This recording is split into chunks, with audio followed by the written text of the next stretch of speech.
Olá, agora sim, somos muitos.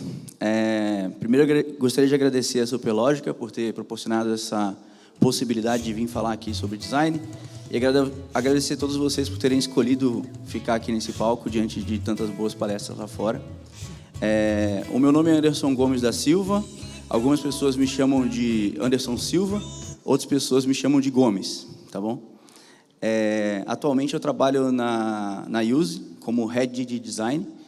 A Use é uma plataforma de venda de seguro online. A gente vende seguro de carro, vida e residência. Está causando uma grande disrupção dentro do mercado. E falando em disrupção, eu queria fazer uma pergunta aqui, que quem quiser esconder a idade não precisa responder, tá? Já digo que vai denunciar a idade. Então, quem aqui sabe o que é isso? Beleza. Quem que baixou música no Napster, no Emule? Legal. Não faz mais sentido nenhum fazer isso, certo? Aconteceu uma disrupção na nossa vida que mudou completamente nossos hábitos, nossas rotinas e o nosso desejo por baixar uma música e ter uma música para gente, né? Eu lembro que eu gravava CDs e CDs para minha mãe porque ela queria ouvir o cantor favorito dela. E eu gostava muito do Napster porque ele baixava a música e você conseguia ouvir um pedacinho antes dela completar. Tu lembra disso? Que tipo, ele baixava uns pedacinhos da música. Quem pediu táxi assim? Táxi, táxi. Certo? Não faz mais sentido nenhum pedir táxi assim. Hoje é mais difícil pedir um táxi assim do que por um aplicativo. Porque você vai levantar a mão e o cara já está com uma chamada do aplicativo em andamento. Certo? Outra disrupção que aconteceu na nossa vida. Certo? Quem alugou fita? Triste, né, cara? Meu, dia de chuva, tu tinha que entregar antes que pagasse multa. A galera alugava na sexta-feira os melhores lançamentos, se reservava com 3 semanas de antecedência, porque você queria ver aquele filme. Você tinha que esperar muito tempo para ver um filme que saiu no cinema. E era terrivelmente caro, né? Tipo, quando lançaram um Blu-ray, assim, era R$15 um aluguel de uma fita. Né? Absurdo. Hoje você paga R$30 no Netflix. Ou num Play Kids. Né? Quem aqui usou mapa impresso? Foi viajar, daí bota aquele mapa no painel, assim.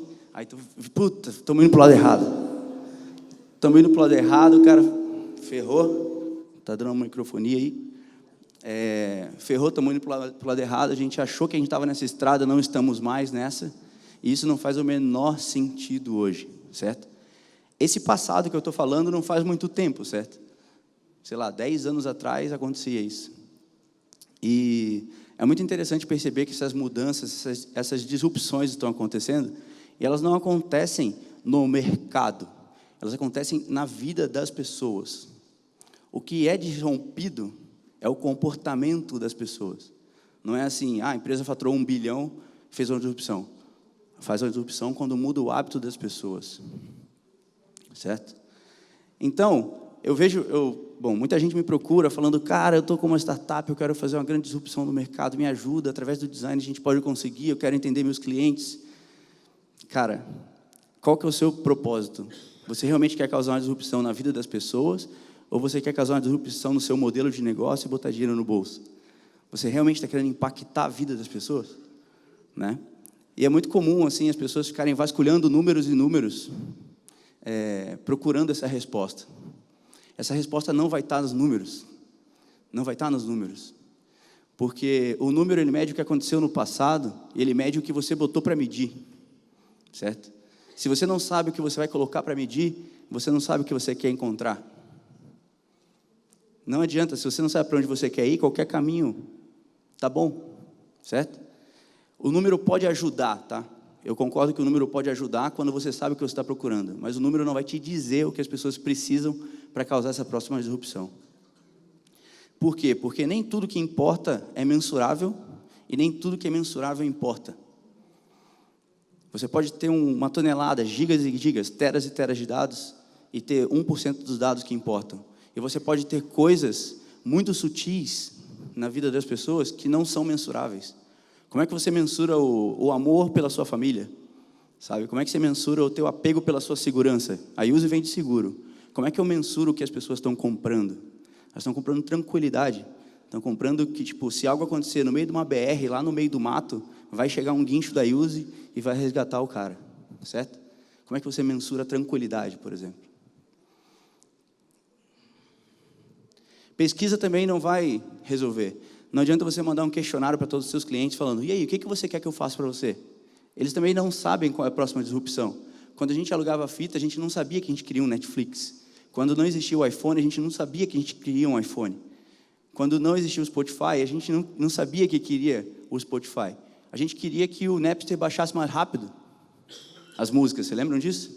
A gente queria que o preço da locadora fosse mais barato. É isso que eu responderia naquela época, certo?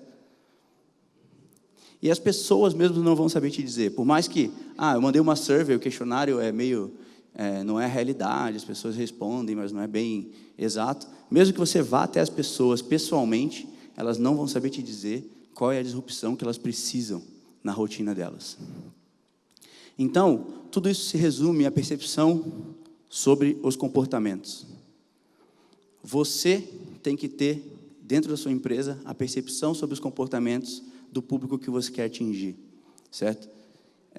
Existem inovações e inovações tecnológicas que te permitem fazer essas grandes mudanças que modificam os comportamentos atuais para novos comportamentos. E daí, para ter essa percepção, o design pode ajudar muito, tá bom? E a primeira pergunta que eu faço é, o que você está resolvendo? O que na rotina atual das pessoas é horrível, que você está querendo transformar para algo muito prático? O que ainda é horrível? Certo? Conectar um data show é horrível. Imprimir, quem aqui tem problema com impressora? É horrível, cara. Tem um robô em Marte agora, mandando imagem real time, colorido, para a Terra. E eu ainda não consigo conectar meu data show com um cabo de 3 metros. Você entende? Não está faltando tecnologia. Está faltando resolver um problema de verdade. Certo?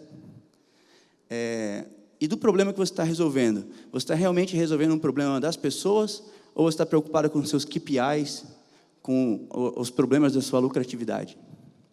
A sua disrupção vai acontecer na sua lucratividade ou no comportamento das pessoas? Certo? Eu dobrei minha empresa. Parabéns, cara, você é mais uma entre 1000 startups que dobraram o faturamento esse ano. Que disrupção você fez? Certo? Focar nas pessoas não é uma opção. E daí, o que me perguntaram quando eu viajei lá para o Vale do Silício foi, para a empresa que você trabalha, o que está acima do lucro? What's above the profit? O que está acima do lucro? Vai chegar um momento na sua decisão de startup que você vai ter que decidir entre o que é bom para a empresa e o que é bom para as pessoas pela qual você preza. Porque você abriu uma empresa para solucionar problemas dessas pessoas. E em troca disso, você entregou valor, em troca disso, elas te dão algum benefício financeiro. Certo? Mas o que está acima desse lucro? Em que momento você abriria a mão desse lucro para resolver o problema daquela pessoa? Beleza? E eu aprendi muito sobre isso quando eu visitei o Airbnb, lá na Califórnia. Eu conversei com um time, eu não vou lembrar o nome do cara agora, mas era um time de trust. Eles tinham um time que era só focado em credibilidade e trust. E eles foram um time que ajudou a remodelar o propósito do Airbnb, certo? E eles chegaram nesse belong anywhere. Quando você olha assim, Airbnb, belong anywhere. Beleza, não é nada, né? Só que daí o que eu fiz? Eu perguntei para o cara, o que é esse propósito que o Airbnb tem? Daí o cara me explicou assim, sabe essa rocha que se chama Terra, que está navegando no universo agora, flutuando? Na crosta dela, assim, na camadinha mais superficial, tem umas partículas que se chamam seres humanos, certo? E eles vivem ali andando por essa crosta. O nosso propósito é que cada pessoa dentro dessa crosta terrestre seja um bom anfitrião, para que cada pessoa seja bem recebida em qualquer lugar dessa rocha. Se você for bem recebido nas Filipinas, você vai se sentir em casa nas Filipinas. Então, você pertence às Filipinas. Então, o propósito deles é fazer com que todas as pessoas sejam boas anfitriãs, para que você se sinta em casa em qualquer lugar que você esteja, e que você pertença à terra, você seja terrestre, terráqueo. Cara, você tem noção da profundidade disso? E o cara me fala assim, eu quero que 7 bilhões sejam terráqueos. Esse é o propósito do Airbnb. E eles vão abrir mão do lucro por causa disso. Quando ele me explicou isso, eu falei, tá, mas que ação você tomou depois de ter decidido esse propósito? E ele falou que 25% do corpo de funcionários foi demitido porque não era bom anfitrião. Você tem noção do que é isso? Você realmente mudar a sua realidade porque você tem um propósito que você quer mudar nessa crosta terrestre? Bom, eles fazem várias ações, né, que tentam bater nesse Belong Anywhere, e realmente a empresa vive isso. No dia que eu fui lá, por sorte, no dia seguinte ia ter um evento dentro do Airbnb. E esse evento era o The Guest Day, onde todos os 4.000 funcionários do Airbnb na época iam parar de trabalhar por um dia e eles iam receber, era uma sexta-feira, eles iam receber desconhecidos nas suas casas por um fim de semana. Todos, inclusive o segurança do prédio, eles contrataram outros seguranças, todos. E na segunda-feira tinha um evento para discutir como foi a experiência de ser anfitrião. Certo? Isso é propósito. Tipo, a disrupção não vem de quanto o Airbnb fatura. A disrupção vem do que eles querem mudar na crosta terrestre. A mesma coisa você pode falar sobre a Tesla. Qual o propósito da Tesla? Está escrito lá claramente, cara. Claramente. Eles querem te pagar pela energia que você gera. E não você pagar pela energia que você usa. Certo? Então, purpose above the profit. Outro motivo para fazer isso é que fazer o que as pessoas precisam é mais barato do que fazer as pessoas precisarem de coisas. Eu acho que é quando eu piso aqui, ó, que para o slide lá. Vou ficar por aqui. Não, deve ter um cabo aqui embaixo.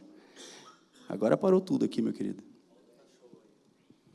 Aí, ó, se tivesse uma imagem de Marte aqui, ó, estaria real time. Foi? Eu estou vendo aqui agora. Beleza. Porque a vida é curta demais para fazer alguma coisa que ninguém precisa. Pensa que você vai empreender por 15 anos, 20 anos. Se você fizer um sistema que ninguém precisava, cara, você jogou não só o seu negócio no lixo, mas a sua vida inteira no lixo, cara. Você vai se dedicar 90% do seu tempo, ou 99% do seu tempo a isso. Se você está fazendo algo que é inútil, cara, sua vida não tem propósito, não é só a empresa. Certo? Ou você define, ou você vai ser definido. Se você não define seu propósito, existirá um propósito associado à sua empresa. É assim que as empresas ficam conhecidas como o sisteminha de gestão. O programinha. Baixa lá aquela planilha online, aquele negócio. Abre aí o troço. Certo? Ninguém chama Airbnb de troço. Ninguém chama a Tesla de coisa. É a Tesla. Ninguém chama o Uber de ou carro. Vou pegar um Uber. Certo? Isso aqui funciona para tudo, tá? Ou você define o futuro da sua empresa, ou ele vai ser definido pelo acaso. Ou você define seu job description, ou alguém vai definir para você e talvez você não goste. Ou você define sua marca, ou os concorrentes vão definir sua marca. Ou você define seu propósito, ou o propósito vai ser definido pelo acaso. Mas daí você fala, porra, Anderson, ontem eu não estava preocupado com isso, cara. Ontem eu estava aqui, ó, escalabilidade, métricas, KPIs, churn, CAC, LTV, meu Deus, mais uma treta, eu ia falar um palavrão agora, mais uma treta para eu pensar. Mas não se desespere, tá? Existem profissionais que podem te ajudar a fazer isso, não são os messias, os salvadores da pátria, mas eles podem te ajudar com isso. E o primeiro passo para isso é você sair da sua bolha de distorção da realidade, certo? Quando a gente está concebendo coisas de dentro do escritório, a gente está imaginando o mundo lá fora. Existe uma bolha de distorção da realidade, o Steve Jobs falava bastante disso, que nos separa da realidade dos outros, certo? Eu fico imaginando como é um cara dirigindo o carro dele, dando uma pane, e ele precisando do seguro. Mas, cara, é diferente de você viver o que o cara viveu, de você pegar o guincho, eu ia falar um outro palavrão, você pegar o guincho e ir até o cara, salvar o cara. Vai lá ver como é a experiência de um guincho, de verdade. Então, essa bolha de distorção da realidade faz com que a gente tome decisões egocêntricas. E não egocêntrica no sentido de, eu quero ostentar, eu quero ser estrela. Não, egocêntrica no sentido de pensando em si mesmo. Mas eu tenho esse problema. Quantas startups surgem do problema do CEO? Porque o CEO teve esse problema na carreira dele, daí ele abriu uma empresa em consequência. Porque o CEO trabalhava com desenho animado, e daí não sei o quê. Porque o CEO trabalhava com finanças. Quantas surgem do problema pessoal de uma pessoa que às vezes não é escalado para 1 bilhão de pessoas. Resolvam problemas de bilhões, certo? Como é que é o nome da universidade? Singularity. Ela propõe 10 assuntos que, se você quer abrir uma startup e não sabe do que, use um desses 10 assuntos, que são problemas da humanidade de verdade. Depois dê uma procurada nisso. Singularity. Outra questão é, don't become a hypo. Hypo is highest paid person opinion. Não é porque você é o cara mais bem pago que a sua opinião é a última. Isso é muito comum também em startups. Cara, dane-se que eu pago 20 mil reais para você trabalhar para mim e você é especialista nesse assunto. O que importa é a minha opinião, porque eu ganho mais. Cara, não faça isso. Vai fazer você ganhar menos. Certo? Cuidado, muito cuidado com isso, principalmente quando você sobe a liderança, se você lidera pessoas, se você gerencia pessoas. Design significa promover mudanças, certo? Na maioria das vezes você tem uma situação atual e você quer transformar essa situação para um outro cenário, certo? Promover mudanças são coisas que líderes fazem. Então, liderança não é opcional no design. Liderança é um requisito. Se você tem um designer que faz protótipo, que fica pincelando o pixel, desculpa, esse designer não é um designer. Esse cara é um artista. Tome muito cuidado com isso. Isso é a base muito básica do design, é a parte visual. 90% da parte do design está em fazer boas perguntas e promover mudanças. O papel do design é estourar essa bolha de distorção da realidade. Hoje eu trabalho como executivo dentro da Use, faço parte do comitê de estratégia da Use, e o meu papel é fazer com que aquelas 10 pessoas que fazem parte do comitê entrem em contato com o cliente. A gente tem casos de heads que nunca viram um cliente na frente, assim, ó. Tipo, prazer, cliente, head. Você trabalha para esse cara aqui, ó. Nunca viu na frente, em 20 anos de experiência. Então, tipo, o papel do design, o meu papel lá, é realmente trazer a realidade que está lá fora, ou levar as pessoas que estão aqui dentro dessa bolha lá para fora, para ver o que está acontecendo de verdade. Outra dica que eu dou é você tentar ter consciência de qual é a sua maturidade de design. Qual é a maturidade de design da sua empresa? Você está fazendo design, você nem sabe o que é design, você veio aqui nessa palestra saber o que é, certo? Você está levando design como uma coisa estética, você está colocando o design para resolver só um probleminha aqui, um probleminha ali, uma taskzinha que apareceu no Gira, certo? Você está realmente fazendo com que o design faça parte do seu processo? Você está rodando design sprint, você está fazendo service design? Ou você está, de fato, definindo estratégias a partir do design? Certo? Estratégias, por que definir estratégias a partir do design? Os problemas, na maioria das vezes, têm muitas dimensões, certo? Quando você põe dentro de uma sala de conselho para definir uma estratégia, cada um defende a sua própria dimensão, a sua própria perspectiva do problema. Então, eu sou o cara do marketing, eu estou vendo de um lado. Eu sou o cara de produtos, estou vendo de outro. Eu sou o cara de finanças, estou vendo de outro. O design tem a capacidade de reunir esses pontos de vista e também colocar o ponto de vista do usuário e ter uma visão tridimensional do problema, sem egos, focado em propósito, em o que vai mudar para as pessoas de verdade, certo? Se você está aqui embaixo, faça uma visão para o próximo passo, tá? A visão é você sair de onde você está para algum lugar. Não dê um passo maior que a perna. Tipo, não adianta você contratar um mega executivo de design, ele não vai promover essa enorme mudança do dia para a noite. Eu sempre falo para os meus liderados que design é a filosofia dos problemas. Filosofia é quase existencial, assim. Sabe quando você fica perguntando quem eu sou, de onde viemos, para onde vamos, certo? Se você pegar os processos de design, várias técnicas, você vai passar por essas perguntas aqui que eu vou passar, tá bom? Então, por exemplo, você tem um problema. O design se foca no problema das pessoas, tá? Das pessoas. Ele não se foca em problemas gerenciais, problemas das pessoas. Primeira pergunta, quem tem esse problema? Quem tem esse problema? Difícil pra caramba responder essa pergunta, tá? Às vezes o problema não existe. Muitas vezes o problema nem existe. Segunda, o que essas pessoas pensam desse problema? Esse problema é relevante? Ah, beleza, a gente tem um problema do data show, mas isso atrapalha a sua vida mesmo? Não, né? Ah, tá bom. Você pagaria por isso? Não. Certo? O que causa esse problema? Qual que é a origem desse problema? Qual é a causa raiz disso? Se você mexe na causa raiz, você provavelmente causa uma disrupção. Quais são as consequências desse problema? Por que a gente não conecta o data show? Eu não consigo apresentar, e daí vocês têm um conteúdo ruim.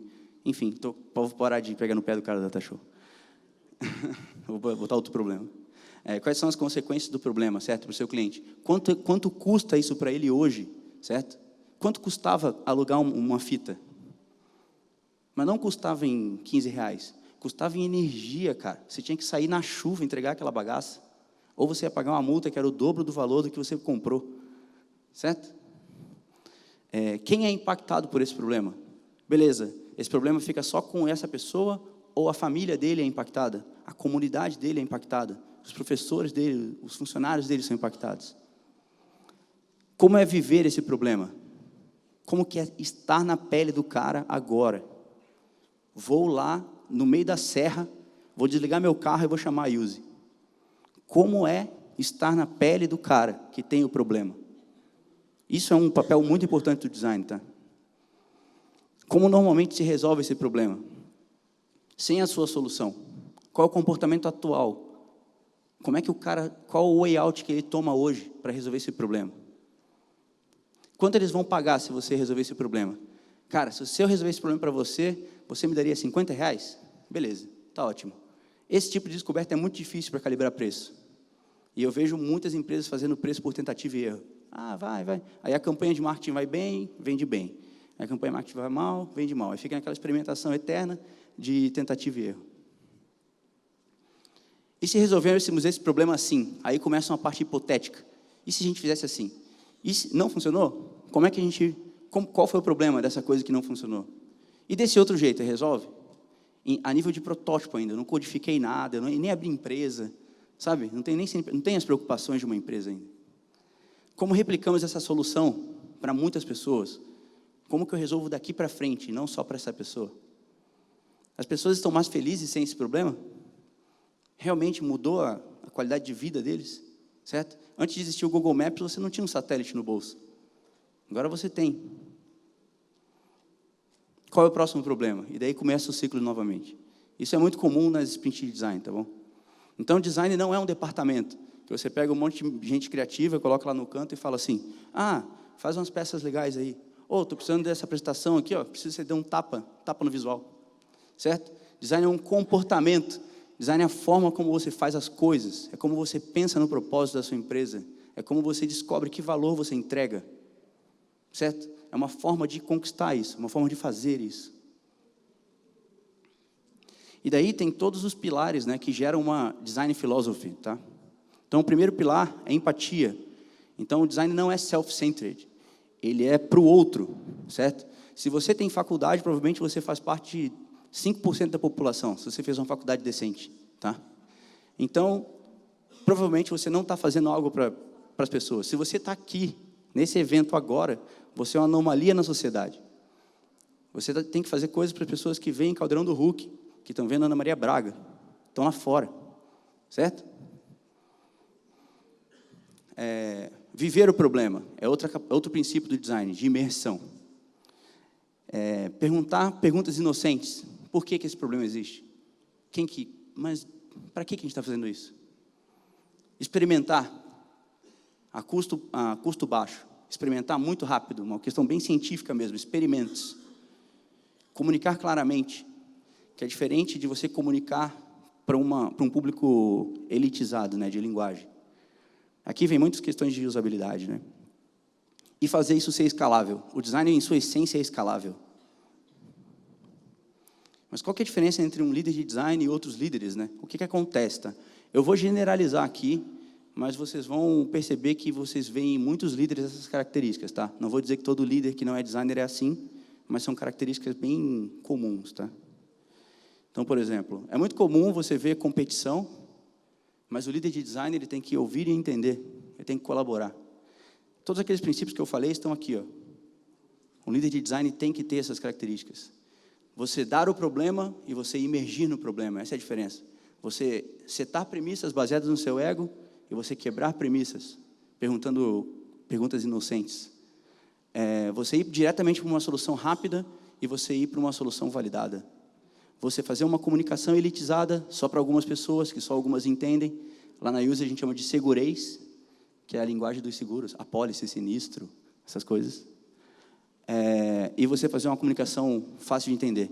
E você resolver o seu problema e você resolver daqui para frente. Essa é a diferença.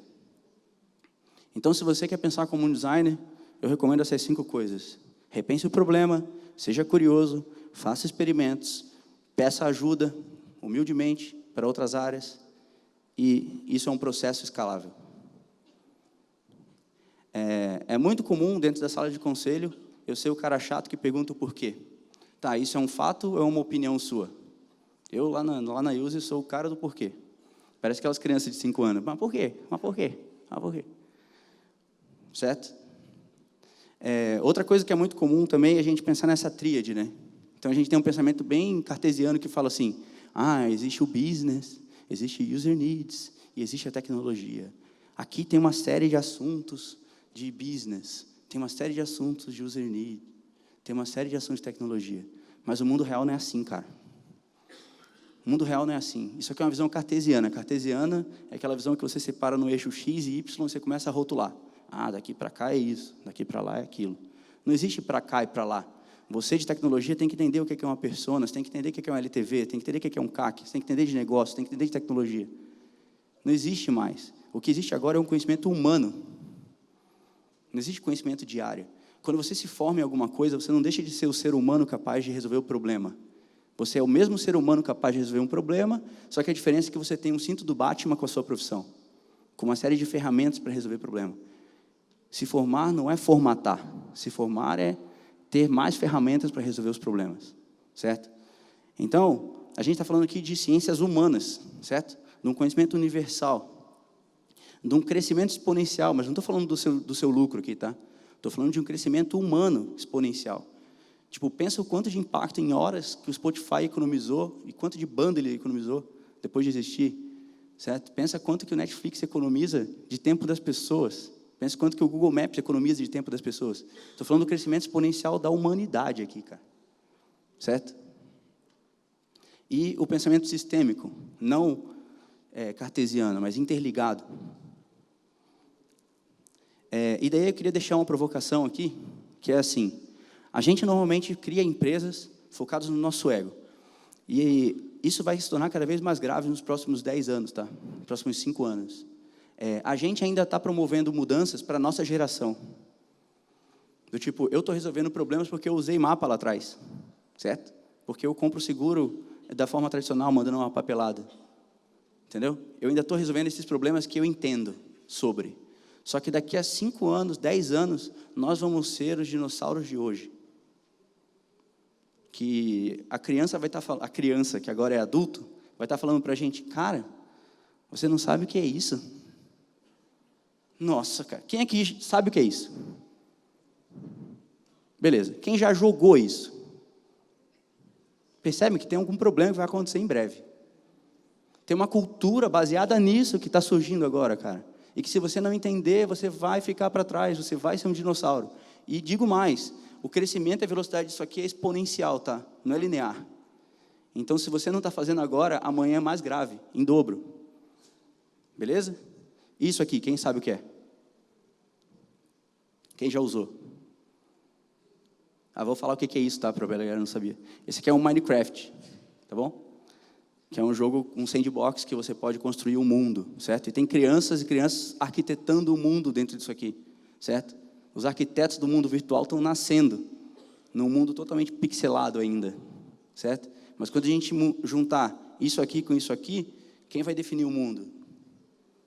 Se você não sabe o que é Minecraft, cara, você não vai ser um dos caras que vai fazer o design do mundo daqui para frente, certo? Esse aqui é o óculos, que é um óculos de realidade virtual, muito imersivo, que tipo, se ele te puser numa montanha-russa, você vai achar que está caindo e você vai dar vexame, sim. Quem conhece esses caras? Esses aqui são os 24 brasileiros que são os mais influenciadores canais do YouTube do mundo. Dos 100 mais influenciadores, 24 são brasileiros. Quem acompanha, quem assina um canal? Tipo, de verdade, assim, que segue, vê os vídeos. A galera daqui está mais moderna, hein, cara? Esse lado aqui é mais jovem aqui, jovem sentado na direita. Quem sabe o que é isso aqui? Isso aqui é um movimento chamado K-pop. K-pop. É um estilo de música coreana, que já está quase maior do que o estilo de música americana. Isso aqui é uma febre na Ásia. E está vindo para o Brasil, tá? Crianças de 16 anos, 16 anos é criança? É, ainda é. Tipo, de 11 a 16 anos, conhecem isso aqui. Se você nunca ouviu falar sobre isso aqui, existe um mundo novo vindo com uma tsunami e você está de costas. Tipo assim. Quem sabe o que é isso aqui, ó? Quem conhece Alibaba, Didi? Quem conhece a Didi? Quem sabe o que é a Didi? As maiores empresas do mundo são chinesas, cara. A gente, de novo, está sendo egocêntrico pensando de forma ocidental. Certo? A gente acha que o mundo é Silicon Valley.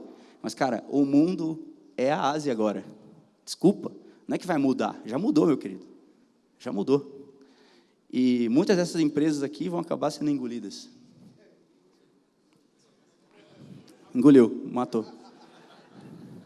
Então, assim, é muito importante para os designers, não sei se tem designers aqui na plateia, se sentirem confortáveis numa sala de conselho. E é muito importante que o conselho se sinta confortável no mundo real e num mundo desconhecido, onde não é confortável. Não é um mundo que você conhece lá, que você, eu domino vendas, cara. Não, vendas deixa comigo. Não, eu domino marketing. Nossa, faço marketing desde os anos 50. Cara, se você não sabe o que é K-pop, esse chão vai sair de baixo. Vai sair, vai acabar. Certo? Então, é importante você ter vontade de sair da sua zona de conforto. Tanto o designer, que hoje fica muito fazendo protótipo, ir para uma sala de conselho e mostrar o que está acontecendo lá fora, quanto o conselho sair da sua zona de conforto, do seu terno e gravata, e ver o mundo lá fora de verdade. Você, como líder, vai ser um cara ocupado. Muito provavelmente. Se você é ocupado, provavelmente é porque a culpa é sua. Porque você não tem planejamento suficiente. Mas, se você estiver ocupado, esteja ocupado fazendo mudanças e não pedindo desculpas. Mas eu não sabia que era K-pop. Cara, não tem desculpa. Seja ocupado fazendo coisas relevantes, certo? Ou você vai passar os seus próximos 20 anos fazendo algo inútil, que uma criança que hoje vê K-pop vai falar, o que é isso, tio? Nossa, aqui na minha realidade virtual não entra esse negócio aí. Post-it, o que é isso? Certo? Então, como líder de design, eu espero que eu tenha causado alguma mudança em vocês hoje e queria agradecer muito a presença de todos. Muito obrigado.